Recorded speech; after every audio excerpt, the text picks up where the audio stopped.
નમસ્કાર દર્શક મિત્રો, આપ જોઈ રહ્યા છો HK ન્યૂઝ। તો જોઈએ આજના મહત્વના સમાચારમાં। હિંમતનગરમાં જનજાગૃતિ રેલી, પ્રેમ લગ્ન અને ભાગડિયું લગ્નના નિયમોમાં ફેરફારની માંગ। સાબરકાંઠા જિલ્લાના હિંમતનગર ટાવર ચોક ખાતે આજે એક વિશાળ જનજાગૃતિ રેલીનું આયોજન કરવામાં આવ્યું હતું। રેલી દરમિયાન પ્રેમ લગ્ન અને ભાગડિયું લગ્ન સંબંધિત નિયમોમાં જરૂરી ફેરફાર કરવા માટે જિલ્લા કલેક્ટર શ્રીને આવેદનપત્ર પાઠવવામાં આવ્યું હતું। આવેદનપત્રમાં મુખ્ય માંગણીઓ તરીકે નીચેના મુદ્દાઓ રજૂ કરવામાં આવ્યા।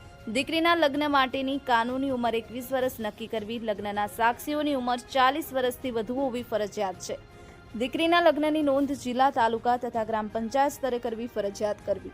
લગ્ન માટે માતા પિતાની મંજૂરી ફરજિયાત બનાવવી। આ રેલીમાં દરેક સમાજના અગ્રણીઓ અને નાગરિકોએ ઉત્સાહપૂર્વક ભાગ લીધો હતો અને સમાજમાં વધતી ભાગડિયું લગ્નની ઘટનાઓને અટકાવવા કડક કાનૂની પગલાં લેવાની માંગણી કરવામાં આવી હતી। Bureau report, HK news, Himmatnagar.